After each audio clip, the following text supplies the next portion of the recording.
দেখো বন্ধুরা, এখন বাজে 3:15, বিকেল হতে যাচ্ছে।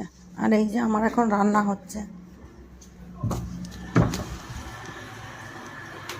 দেখো, এই যে আমার এখন এই যে টমেটো পোস্ত করছি, এটা আমার এতক্ষণে রান্না হচ্ছে।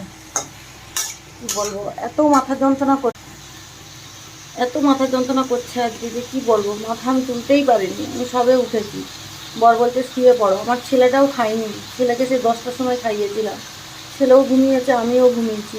এই উঠেছি 3টের সময়, উঠে আর এই রান্না করছি। 15 মিনিটে এই যে ছেলের জন্য ভাত করলাম, এই আমাদের জন্য বসিয়েছি। ছেলেকে এক্ষুনি খাওয়াবো, 3:15 বেজে গেল, তাই সেই 10টায় কখন খাইয়েছিলাম ওকে।